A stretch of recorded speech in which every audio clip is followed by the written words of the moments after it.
네, 안녕하십니까. 시선 파트너즈 이세현입니다. 그 유튜브 라이브를 지금 시작하려고 하고요.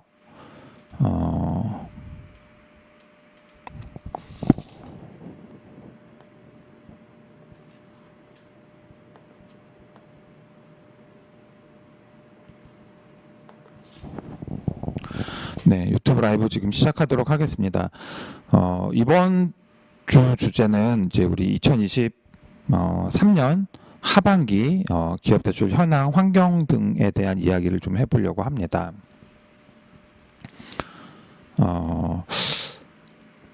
경기가 어려운 것도 있는데 지금 굉장히 많은 기업들이 경기 탓도 있는데 뭐 다양한 이런 금융 환경의 변화 때문에라도 많이들 힘들어하고 있습니다. 뭐 매출이 큰 업체들은 큰 업체 나름으로 뭐 수금이나 결제 때문에 고민하는 경우들도 많아지고 있고요. 또 원하지 않는 어떤 원가 인상이라든가 생산 프로세스의 변경으로 인해서 고민하는 기업들도 좀 많아지는 것 같고요. 또 영세한 기업들 같은 경우에는 자금 조달이 좀 안 돼서 어려움을 겪고 있는 기업들도 있습니다. 뭐 사사롭게는 최근에 3월달, 뭐 5월달, 6월달 법인세, 소득세 신고하면서 이제 납세분에 대해서 뭐 당장 유동성에서 위기를 느꼈다는 분들도 계시고, 이번에 이제 7월 25일 날 올해 상반기 1기에 대한 부가세 확정 신고를 하는데 그 부가세 납부분에 대해서도 벌써 부담스럽다 이렇게 어필하시는 기업들이 많습니다. 어려운 거죠, 사실은. 지금 우리 중소기업들이 영업을 하기에는 뭐 재무 활동을 펼치기에 굉장히 어려운 환경이 된 거는 사실인 것 같습니다. 그래서 오늘 그 저희 유튜브 라이브 주제는요, 올해 하반기가 이제 7월이니까 하반기가 시작됐겠죠. 그래서 하반기가 시작되면서 우리 중소기업들이 조금 활용할 수 있는 자금 조달의 창구들이 어떤 움직임을 보이고 있고 어떤 기조와 어떤 방향으로 올라가고 있는지 이런 이야기들을 오늘 좀 나누는 시간을 가지려고 하고요. 저희가 이렇게 그 기업 대출에 관련된 이야기를 드릴 때는 특히나 조금 기업들이 오해하지 않았으면 좋겠는 게, 막 대출을 받아서 어떻게 만세 불러라 이런 걸 권장하는 게 아닙니다. 그 정상적인 기업의 경영 활동, 그러니까 회사를 운영하기 위해서 필요한 어떤 영업 활동, 그다음에 또 어떤 투자를 하기 위해서 필요한 어떤 투자 활동에 있어서 그 재원들을 어떻게 효과적으로 관리해 나갈 것이냐, 또 이미 받아놓은 대출들을 어떻게, 뭐 투자금들을 어떻게 상환하고 더 좋은 조건으로 이렇게 대체해 나갈 것이냐, 이런 것들을 고민하는 게 재무 전략이기 때문에 이런 재무적인 차원에서 이제 우리 기업들이 필요하다라고 하면 적게 투자를 하기 위해서 미리 우리가 어떤 자금을 조달할 수 있는지, 어떤 평가를 받을 수 있는지, 뭐 어디서 투자를 받을 수 있는지 확인하고 점검해 보자라는 이야기를 드리는 거고요. 대부분 부딪히고 나서 알아보니까 답이 안 나오세요. 예, 그러니까 저희 며칠 전에 상담한 기업도 충분히 좋은 자금을 받을 수 있는 기업이었는데 나는 당연히 대출이 되겠지라고 생각하시고 나서 6월 달에 자기 주거래은행에 가서 대출을 신청했고, 보증기간 한번 알아보세요라고 해서 보증기간에 갔는데, 보증기간에서 지금 우리 로컬에서는 한도가 소진됐으니 7월 달에 저희가 심사해 드릴게요, 이렇게 이제 예산이 없음을 이유로 밀어내는 일이 있었습니다. 근데 업체 입장에서는 그거는 그 보증 기관의 문제고, 우리 기업은 지금 당장 6월 달에 자금을 써야 되는 환경이 오니 어쩔 수 없이 이제 보증 기관이나 시중은행보다 훨씬 더 조건은 안 좋지만 바로 자금을 해주는, 심사의 절차나 소요 시간이 굉장히 짧은 대체금융기관을 통해서 이제 자금을 조달했고, 그게 이금융을 통해서 자금을 조달했죠. 그게 이제 그 대출을 받음으로써 이 기업은 정상적인 대출을 받을 수 있는 이제 한도가 나오지 않아서 정작 7월이 되고 나서는 신부에서 이금융 사용하고 신용등급이 낮아진 걸 이유로 이제 대출을 받지 못하는 이런 환경도 지금 노출되고 있습니다. 그래서 우리 기업들이 조금 더 그러니까 항상 그래요. 자금이 필요한 환경이 펼쳐지고 나서 그 상황에서 대출을 알아보려고 하면 합리적인 의사결정을 하기 굉장히 어렵습니다. 이게 가계대출과 달리 기업대출은 대출을 심사하는데 필요하다라고 해서 제출해야 되는 서류도 많고 취합되는 정보도 많고 우리 은행 뭐 보증기간 뭐 이자 보전 기간 또 우리 세무자료 회계자료 고용지표 뭐 내야 되는 서류들이 너무 많고 평가하는 항목들이 너무 많다 보니까 내가 자금이 필요해서 신청하는 시점에 바로 대출이 나온다라고 확언할 수가 없습니다. 그래서 이런 과정과 절차를 이해한다라고 하면 우리 기업이 합리적으로 활용할 수 있는 하반기 자금이 무엇이 있는지 정도는 미리미리 좀 알아두시고 필요하다라고 하면 가장 좋은 조건의 자금으로 예비비를 확보해 놓고 언제쯤에 대출을 쓰려고 하면 이 기관은 적어도 언제쯤에는 대출을 신청해야 된다 이런 프로세스를 알고 계시는 게 굉장히 중요합니다. 그래서 오늘은 그런 이야기들을 이제 하반기 2023년 하반기 기준으로 이야기 나눠보도록 하겠습니다. 딱 보시면 저희가 중진공, 소진공 이런 얘기보다 오늘은 시중은행의 이야기를 좀 먼저 하려고 합니다. 왜냐하면 하반기라고 말은 하지만 원래는 하반기가 되면은 하반기 별도 예산으로 그러니까 1년 동안에 우리 기관이 어떤 대출 지원을 하겠습니다. 이렇게 이제 결정을 하게 되면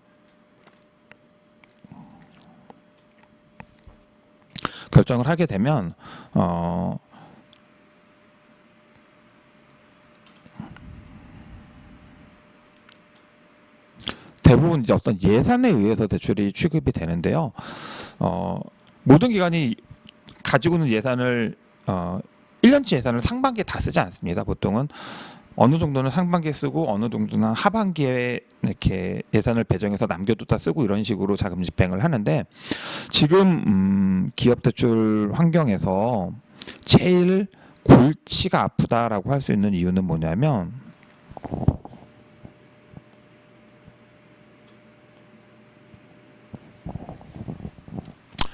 골치가 아프다라고 할 수 있는 건 뭐냐면 하반기에는 항상 상반기보다 예산이 부족하고 신청하는 기업의 수는 그닥 줄지 않고 이런 문제 때문에 조기 소진되는 그러니까 우리 나라에서 해주는 싸고 좋은 자금들, 신용으로 조달할 수 있는 싸고 좋은 자금들 대부분은 다 하반기는 상반기보다 훨씬 더 예산이 적기 때문에 조기 소진되는 이슈들이 항상 발생합니다.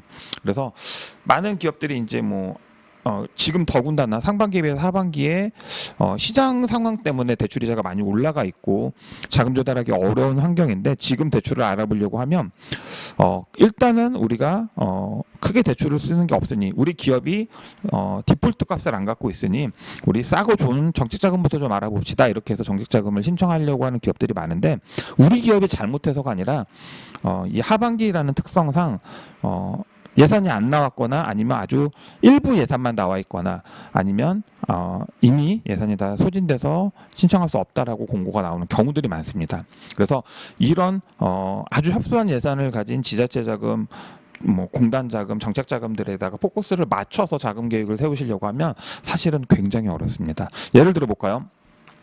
우리 기업이 한 11월쯤에 운전 자금이 좀 필요할 것 같아요. 그럼 중진공을 기준으로 생각해 보면 중진공 정책 자금이면 11월에 자금을 쓰려고 하면 적어도 9월에서 10월 달에는 대출을 신청해야 됩니다. 근데 9월, 10월 달에 우리 중진공에서 우리 기업이 신청할 수 있는 자금이 있을까요? 예를 들면 우리가 7년 미만 기업이라고 하면 업력 7년 미만 기업이라고 하면 그래도 창업 자금이 일부 있을 수는 있는데 만약에 우리가 7년 이상 업력을 가진 기업이라고 하면 아마 신청할 수 있는 운전 자금이 없을 겁니다. 그러니까 이런 환경에서 이런 기관이나 대출 종목들의 특성을 잘 모르고 우리가 막연히 11월 달에 정책 자금 알아봐야지라고 접근하시면은 굉장히 당혹스러운 상황이 연출될 수 있다라는 거죠. 그래서 미리미리 우리 기업들이 선용할 수 있는 자금들이 뭐가 있는지 한번 알아보시고 준비를 좀 하셔야 되는데 기왕이면 그러니까 그때 가서 중진공 정책자금, 소진공 정책자금, 뭐 공단자금, 시도자금이 된다라고 하면 너무 좋겠지만 그게 아니다라고 하면 일단은 시중은행을 통해서 예산을 확보할 수 있는 방법들을 메이킹하시는 게 굉장히 중요합니다. 근데 이제 시중은행은 어쨌든 간에 원리금 상환에 대해서 굉장히 보수적으로 심사를 할 수밖에 없습니다. 그래서 시중은행을 통해서 대출을 조달한다라고 하면 일단은 기업 평가를 잘 받아야 되고, 이 기업 평가를 잘 받기 위해서 토대가 되는 게 이제 신용등급과 담보력입니다. 기업 평가의 핵심은 신용등급과 담보력이다. 이걸 꼭 기억해 주셔야 합니다. 그냥 내가 생으로 가서 나 대출 좀 해주십시오. 잡힐 건 없는데 해주시면 꼭 갚을게요. 와. 내가 집에서 대출을 쓰고 있는데 이거 후순위로 잡아도 좋으니 대출을 좀 해주십시오와는 다르다라는 거죠. 그냥 생으로 신용대출을 해주십시오라고 하는 것과 내가 은행에 예적금을 좀 가지고 있는데 이걸 담보로 잡히고 가능한 만큼의 대출이라도 좀 해주십시오는 완전히 다르다라는 거죠. 그래서 기업 입장에서는 이런 신용등급과 담보력을 확보하셔서 시중은행과 거래할 수 있는 환경을 만드는 건 굉장히 중요합니다. 그래서 일단 첫 번째는 신용등급인데요. 기업의 신용등급은 우리 재무제표라고 하는 결산서를 토대로 산출이 됩니다. 이거 거의 다 이제는 알고 계실 거라고 생각이 들고요.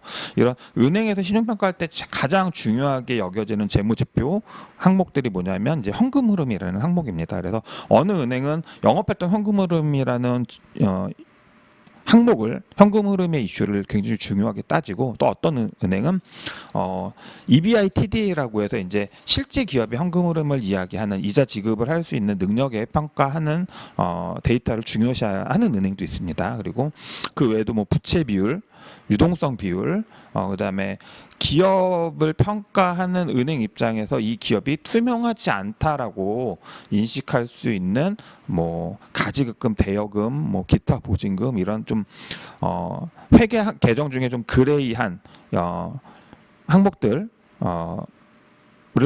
재무제표상에 보유하지 않는 게 굉장히 중요합니다. 그리고 특히 이제 우리 기업들이 많이 실수하는 게 뭐냐면, 실제로 지금 기업이 사용하고 있는 대출들을 재무제표에다가 누락시키는 경우들이 있어요. 이게 고의건 고의가 아니건 간에 기업들의 이미 사용하고 있는 대출들이 이제는 은행 전산망을 통해서 다 사업자 등록번호나 주민등록번호 치면 다 이제는 전산에 뜨기 때문에 이걸 고의로 누락하는 기업은 제 생각에는 없다라고 생각이 드는데, 이런 기업이 현재 사용하고 있는 대출 정보들을 재무제표상에 누락하게 된다라고 하면 굉장히 신뢰할 수 없는 기업의 재무제표로서 대출 심사에 굉장히 디폴트 값으로 작용하기 때문에 주요 재무지표와 계정들을 잘 관리하시는 게, 그래서 신용등급이 대출을 취급할 수 없는 수준으로 떨어지지 않게 될 수 있으면 좀 우대받을 수 있는 환경으로 올라갈 수 있게 관리하시는 게 굉장히 중요합니다.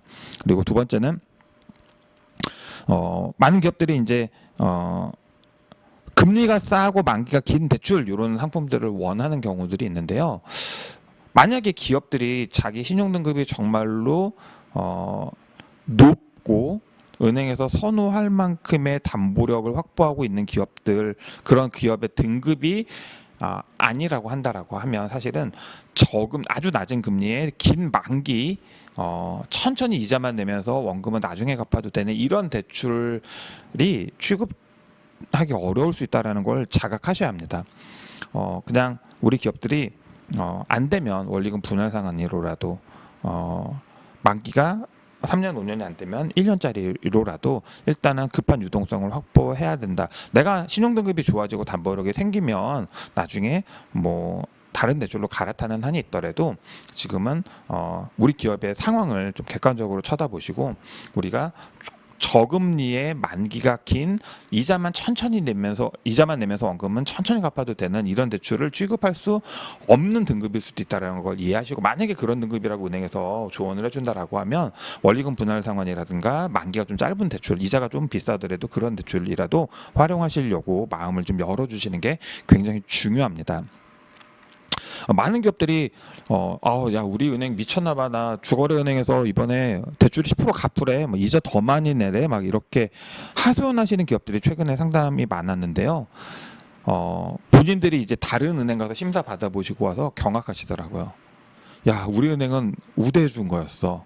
우리 다른 은행의 대출 알아보려고, 다른 은행에서 대출 돌리려고 대환하려고 알아봤더니 다른 은행에서는 대출 취급 아예 안 된대, 이렇게 조언 피드백 주신 기업들 생각보다 지금 굉장히 많거든요. 그래서 우리 기업들 입장에서 객관적으로 우리 기업의 신용 등급이랑 재무 지표가 우수하게 나오지 않을 수도 있습니다. 그렇게 되면은 낮은 금리의 긴 만기 이자만 내는 거치형 상품보다는 만기 일시 상환 상품보다는 원리금 상환 대출 만기가 좀 짧은 대출로라도 일단은 이런 대출의 구조를 바꿔서라도 당장은 내가 부담스럽고 이자 부담이 유쾌하진 않겠지만 그런 자금을 활용할 수도 있다라는 걸 기억하시고 마음을 여시는 게 굉장히 중요합니다.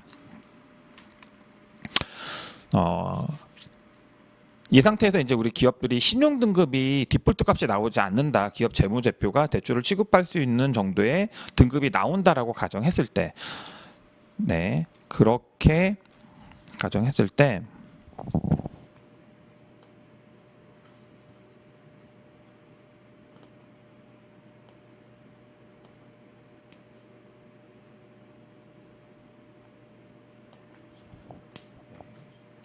마우스가 말이 안 듣네요. 네, 시중은행에서 신용 등급이 디폴트 값이 나오지 않는다라고 가정했을 때 우리가 시중은행을 통해서 대출 금리를 낮출 수 있는 방법이 무엇이 있을까? 한번 저희가 오늘 오늘 이렇게 우리 은행 심사자들 담당자님들과 통화를 하면서 몇 가지 저희가 정보를 좀 수집해봤습니다. 그래서 시중은행의 대출 정보 대출을 받을 때 금리 한도를 좀 우대받을 수 있는 방법이 무엇이 있을까라고 좀 조언들을 구했더니 은행 심사자님들이 조언해 주시기로는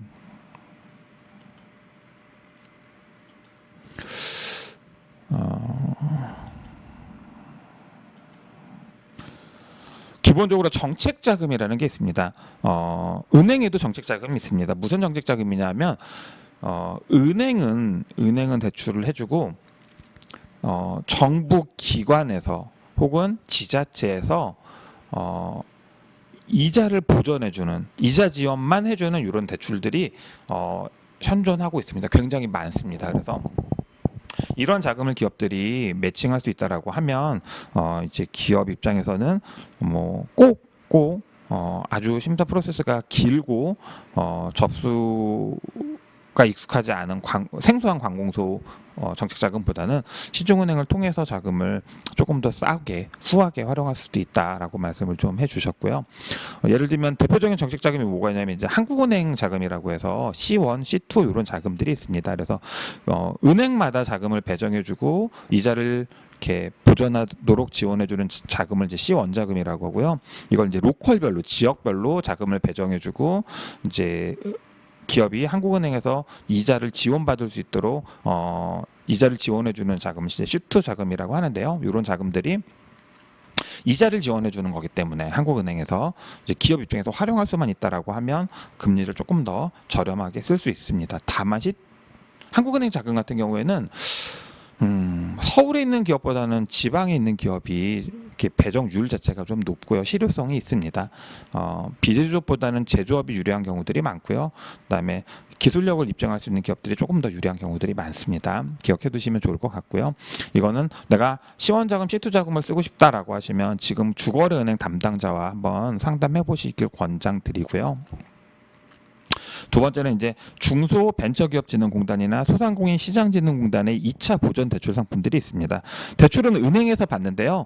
대출 승인을 은행에서 받아놓은 상태에서 중진공이나 소진공에서 이제 이자 지원을 받을 수 있는 지원 사업에 대한 이자 지원 2차 보전이라고 하는 지원 사업의 승인을 받아서 이제 중진공이나 소진공에서 이자를 지원받아서 이자를 낮추는 방식의 대출 상품들이 있습니다. 그래서 은행에서 대출 심사 한번 받고 중진공이나 소진공에서 이자 지원 심사 한번 더 받는 이런 프로세스로 진행이 됩니다. 그래서 마찬가지로 관공서 이자를 기업 대신 지원해주는 방식이기 때문에 기업 입장에서는 그냥 일반 대출을 쓰는 것보다는 이자를 조금 더 낮게 쓸 수 있습니다. 그 외에 이제 대표적으로 우리 서울시 자금, 경기도 자금 이런 시도 자금이라는 게 있고요. 시도 자금 같은 경우에는 지원 대상이 로컬별로 다 다를 수 있기 때문에 미리 한번 확인해 보시면 좋을 것 같고요. 제가 알기로 서울시 자금이랑 경기도 자금은 하반기 자금이 개시돼서 지금 접수를 받고 있으니까 시도 자금을 활용해서 이자를 좀 낮추고 싶은 기업들은 한번 지자체나 혹은 뭐 예를 들면 서울시 자금은 서울신용보증재단, 뭐 경기도 자금은 경기신용보증재단에 문의해 보시면 안내를 받을 수 있을 걸로 사료됩니다. 그리고 두 번째, 이제 이런 정책 자금이 아닌 경우에는 대부분의 은행에서 공통적으로 우대를 해주는 항목이 이제 고용증대 세액공제를 받은 기업. 이제 우리가 소득세 법인세를 신고할 때 예를 들면 2022년을 기준으로 놓고 보면 21년보다 22년에 고용 인원이 늘었습니다를 어필할 수 있는 기업들은 이제 고용이 늘었다는 걸 토대로 고용증대 세액공제라는 걸 신청합니다. 세금을 나라에서 일부 감면해 주는 제도인데요. 이런 고용증대 세액공제를 신청했음을 확인할 수 있는 기업은 대부분의 이제 은행에서 금리가 우대가 됩니다. 그래서 은행마다 우대하는 진폭은 금리 지원 우대 이런 정도는 좀 다르겠지만 고용 창출 기업, 고용 증대 세액 공제를 신청한 기업들 이걸 소명하는 것으로서 이자를 지원받을 수 있다라는 걸 좀 기억해 주시면 좋을 것 같고요. 전통적으로 지금 최근 한 10년 사이에 가장 많이 부각되고 있는 것 중에 하나가 이제 TCB, 기술신용등급을 통해서 이자를 우대받는 방식입니다. 그래서 TCB는 사실은 TCB 등급이 상향된다고 해서 대출이자가 혁신적으로 막 낮춰지고 이런 건 아닌데요.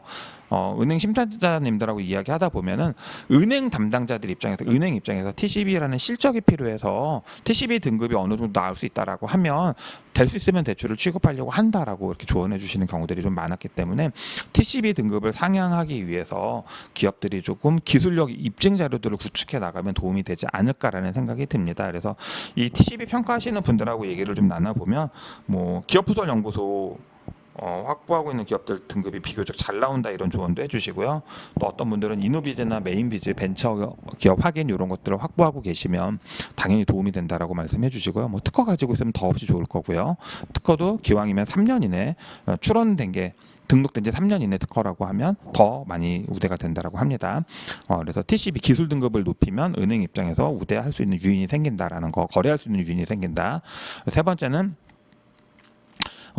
우수기업 협력대출 이런 게 있습니다. 그래서 이제 대기업 1차 벤더로 활동하는 기업들 같은 경우에는 대기업이 이제 은행에다가 협력자금으로 예금을 넣어놓고 그 예금에서 나오는 이자로 우리 1차 벤더 기업들 이자를 좀 지원해 주세요라는 이런 정책인데요. 이거는 뭐 대기업 1차 벤더들이라고 하면 한번 확인해 보실 필요가 있을 것 같고요. 이건 은행에 가서 신청하기 전에 본인들 원청 대기업에다가 내가 이런 우수기업 협력대출을 좀 활용하고 싶은데 자금을 좀 배정해 주십시오라고 대기업에게 요청을 하셔야 된다라고 하니까 대상이 되는 기업들 한번 확인해 보시면 좋을 것 같고요.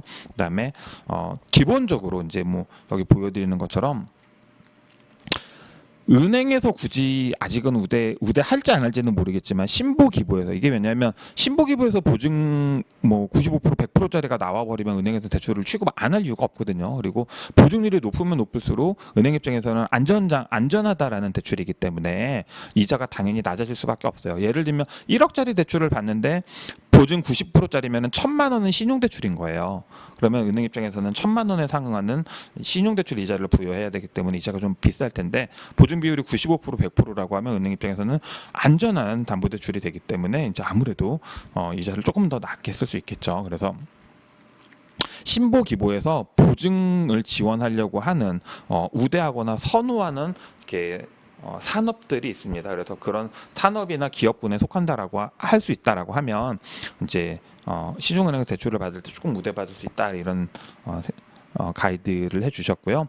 뭐 예를 들면 신보 같은 경우에는 ESG 관련 업체, 뭐 공영 컨텐츠 제작, 기타 교육 기관, 뭐 직업 알선업, 인력 개발업 등의 산업군에 속해 있는 기업들한테 우대한다라고 하니 이런 산업에 속하는 기업들은 좀 보증을 크고 예를 들면 내가 은행에서 신용을 생으로 1억으로 대출을 받으려고 하면 이자가 높을 수밖에 없고 분할상환을 요청할 수밖에 없는데 만약에 보증기관에서 1억이 보증 제공을 해준다라고 하면 아무래도 은행 입장에서는 담보대출이니까 훨씬 더 낮은 이자에 이자만 낼 수 있는 대출을 안내할 것이고요.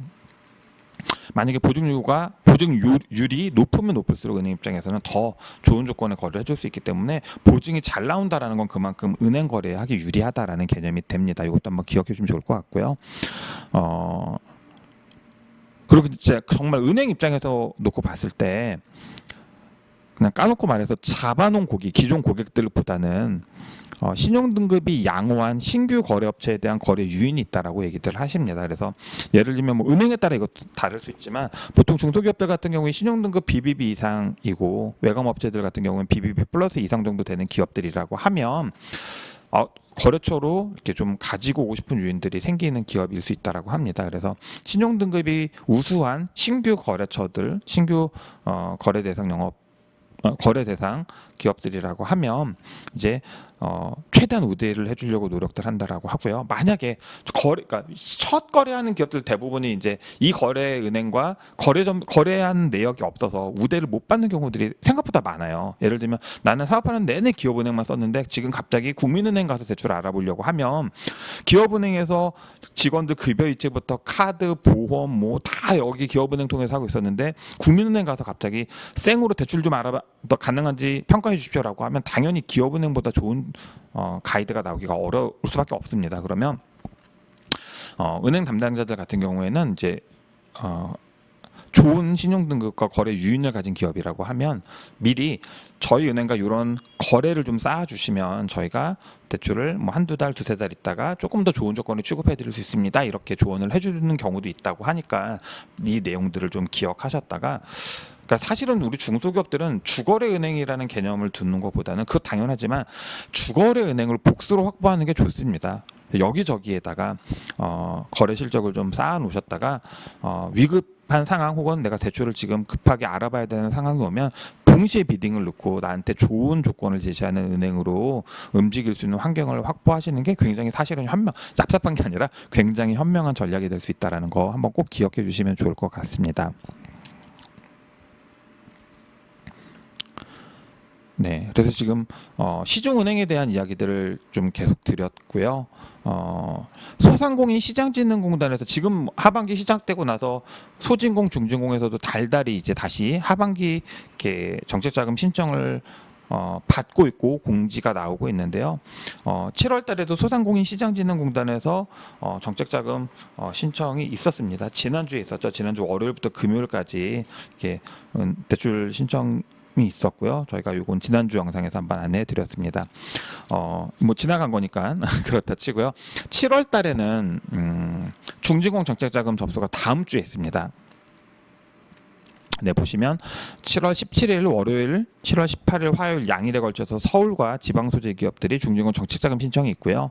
19일 수요일, 20일 목요일 양일에 걸쳐서 경기도와 인천 소재 기업들이 중진공 정책자금 신청이 있습니다. 아시겠지만 옛날처럼 선착순 아니고요. 이틀에 걸쳐서 온라인으로 신청하고 온라인 서류 제출까지 다 완료해 주시면 된다라고 말씀드렸고요. 다만 청년 전용 창업자금은 10시에 선착순으로 접수 개시된다라는 거 기억해 주시면 좋고, 만약에 우리 기업이 신청하려고 하는 자금이 시설 자금이다라고 하면 온라인 신청이 아니라 오프라인으로 신청해야 될 수도 있다라는 거 꼭 기억해 주시면 좋을 것 같고요. 만약에 정책 자금, 시설 자금을 신청하는 기업들의 경우에는 시설 자금 심사에 필요한, 예를 들면 공장 매입건이다라고 하면 이제 매매 계약서, 건축물 내장, 등기부 등본, 뭐 토지 매입건이다라고 하면 토지 매매 계약서, 건축 허가서가 반드시 필요하고요. 그다음에 기계 매입이라고 하면 기계 계약서와 견적서, 카탈로그 이런 것들이 필요합니다. 내가 지금 땅을 샀고 건축자금 혹은 땅 사는 대출과 건축자금을 동시에 중진공의 정책자금으로 알아보려고 한다라고 하면 사실은 토지 매매 계약서와 건축 계약서, 그리고 설계 도면, 개발 인허가서 이런 내용들도 필요하니까 이런 서류들이 다 갖춰져야만 대출 신청이 됩니다.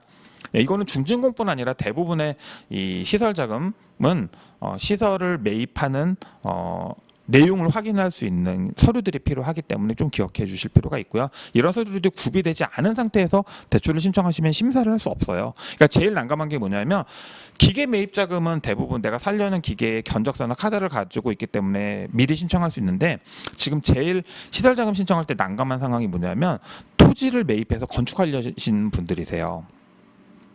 이런 지어져 있는 건물 사는 것과 토지를 매입해서 건축하는 경우는 다릅니다. 그래서 건축을 하려는 토지는 여기 보이는 것처럼 건축 허가가 확정돼 있지 않으면 취급이 어렵기 때문에 건축 허가를 확보하셔야 되고요. 건축 견적서를 갖고 계셔야 됩니다. 그래서 건축 견적서, 설계 도면, 계약서는 당연한 거고요. 이런 것들을 구비한 상태에서만 대출을 알아볼 수 있기 때문에 무턱대고 땅만 매입하신 상태에서 이거 정책 자금으로 취급할 수 없을까요? 이렇게 접근하시면 굉장히 또 이렇게 헛수고를 하시는 경우들이 나오기 때문에 시설 자금을 신청하려는 기업들은 계약서, 만약에 필요하다라고 하면 계약서, 견적서, 인허가서, 도면도 이런 것들 꼭 필요하니까 이런 것들을 다 한번 확보하신 다음에 자금을 알아보시길 권장을 드립니다. 그래서 땅 사서 건물 짓겠다라고 하시는 분들은 사실은 땅 사는 과정에서 매매 계약을 하기 전에 이미 이게 개발 행위가 가능한지, 지목 변경이 가능한지, 내가 지금 원하는 만큼의 건축이 가능한지 관련된 개발 허가서나 건축 허가서가 필요합니다. 그걸 산 다음에 알아보는 게 아니라 통상은 토지 매입 전에 토지 매입을 고민하는 단계부터 알아보는 게 합리적인 방법이니까 반드시 이런 내용들을 확인해 보신 다음에 시설 자금으로 확인하시면 좋을 것 같고요. 중증은 정책 자금은 이렇게 정책 우선도라는 걸 평가합니다. 항상 신청하는 기업은 많고 예산은 부족하다 보니 신청량이 너무 많으면 정책의 방향들을 고려해서 우선 검토한다라고 되어 있고요. 정책 우선도 평가 항목들 중에 우선 배정 대상들 보시면 혁신 성장 분야, 고용 우수 기업, 사회적 기업, 중기부 R&D 성공 판정 기업, 원전 관련 중소기업, 수출 우수 기업, 시설 자금 이렇게 좀 돼 있습니다. 그래서 이 내용들 보시면 지금 급하게 만들 수 있는 항목들은 없어요. 그래서 올해 23년도 정책 자금은 우리 기업의 현황에 맞게 기회가 되면 신청한다 이렇게 생각하시면 좋을 것 같습니다. 지금 급작스럽게 연구소 벤처 세팅한다라고 해서 정책자금 취급이 안 될 확률이 많기 때문에 지금 우리 기업이 혁신 성장 분야에 속하는지, 첫 거래 중진공과 첫 거래 기업인지, 고용 창출과 내일 채용 공제 등을 활용해서 고용에 관련된 유지 활동을 하고 있는지, 뭐 사회적 기업인지, 3년 이내 지식재산권을 신청 아니에요. 네. 출원해서 등록해서 들고 있는 기업들이 대상입니다. 수실적이 있는지, 뭐 연구소 벤처, 이노비즈, 메인비즈 기업인지 이런 것들이 심사항목에 있기 때문에 우선 배정 대상부터 한번 확인해 보시고 보면 급조할 수 있는 게 별로 없거든요. 그래서 이런 내용들을 우리가 충분히 보유하고 있다라고 하면 중증은 정책자금 알아보시는 것도 제 생각엔 나쁘지 않다라고 생각이 듭니다. 다음 주에 중증은 정책자금 한번 고민해 보시면 좋을 것 같고요. 중요한 건 뭐냐면 우리 기업 소재하고 있는 로컬에 우리 기업이 신청할 수 있는 적합한 자금이 없으면 사실은 무용이 돼 버립니다. 그래서 우리 기업이 신청할 수 있는 자금이 있는지 한번 또 확인해 보는 시간 다음 주에 한번 가져보시고요. 만약에 다음 주에 하반기가 시작됐는데도 불구하고 우리 기업이 대부분 지금 기업들이 그럴 수 있거든요. 사실은 지금 제일 염려되는 게 중증은 정책자금 개시됐다라고는 하는데 마땅히 신청할 자금이 없습니다. 이런 환경이 나올 수도 있어요. 그래서 만약에 신청할 만한 적합한 자금이 없다라고 하시면 그냥 기업 입장에서는 좀 냉철하게 올해는 중진공 어렵다. 은행들 통해서 대출을 조달하고 합리적으로 금리를 낮출 수 있는 방법들에 대한 고민을 해야 된다. 이렇게 생각하시는 게 맞을 것 같고요. 더 현실적으로는 중진공 정책자금이 운전자금으로 5억 10억 지원되는 경우 거의 없고요. 시설자금으로도 직접 대출로 그렇게 취급되는 경우들은 요즘 분위기로는 많지 않기 때문에 하반기에는 중증은 정책은 되면 좋으니까 또 이거 신청하는데 온라인으로 합니다. 막 엄청난 시간과 비용이 투입되지 않기 때문에 신청해서 되면 좋고 만약에 적합한 자금이 아예 없거나 만약에 쉽지 않을 것 같다라고 느끼신다라고 하면 시중은행에서 자금을 조달하고 앞서서 설명드린 방식을 활용해서 이자를 낮출 수 있는 방법이 있는지 고민해 보시는 게 정말 합리적일 거라는 조언을 좀 드립니다. 네. 7월 막 개시되면 엄청나게 좀 이렇게 예전에는 하반기 자금들 다 개시됐습니다. 신보기부 중진공 소진공들 자금들 막 공지 나오고 시도자금 공지 나오고 추경 얘기 나오고 막 이런 분위기가 없습니다. 예전에는 이런 분위기였는데 지금은 그런 게 아니에요. 더군다나 지금 3월달, 5월달, 6월달에 법인세 소득세 신고한 업체들 중에서 소득률 저조 기업이라든가 법인세 소득세 환급받은 기업들은 환급조사에 받거나 이렇게 납세 사실에 대해서 소명하라고 막 지금 세무조사 유사하게 이렇게 추징당하는 사례들이 너무 지금 빈번하게 생기고 있어서 하반기 시작했다라고 해서 막 이렇게 뭔가 기대할 수 있는 분위기는 사실은 아닌 것 같습니다. 기업들의 환경에, 중소기업들의 경영 환경에 있어서는 정말 좀 보수적으로 생각하시고 더 어려워질 수 있다라는, 혹은 은행의 문턱이 더 높아질 수도 있고 이자가 더 높아질 수도 있기 때문에 극한에 몰려서 자금을 조달하려고 알아보시기보다는 올해 사업계획상 내가 유동성이 필요할 수 있는 아젠다가 있다, 가능성이 있다라고 싶으시면 예비비 차원에서라도, 혹은 사전에 내가 어느 기관과 어떤 자금이 나한테 적합한지 선행학습한다라는 발상으로라도 자금 한번 두들겨 보시고 내가 어느 자금을 얼마까지 쓸 수 있는지 한 번 정도는 체크해 보시는 게 굉장히 현명할 것 같습니다. 네, 오늘 영상들이 좀 도움이 되셨으면 좋겠고요. 어려운 하반기 우리 중소기업들이 좀 돌파하는데 시선 파트너즈의 경험이나 아이디어가, 지혜가 필요하다라고 느끼시는 분들은 많이 상담 문의해 주십시오. 그럼 저희가 성심성의껏 같이 고민하고 해결책을 찾아보겠습니다. 오늘 영상은 여기서 마치도록 하고요. 네, 많은 분들이 좀 같이 정보를 공유할 수 있도록 많이 소개도 해주시고 구독도 해주셨으면 좋겠습니다. 영상 마치도록 할게요. 감사합니다.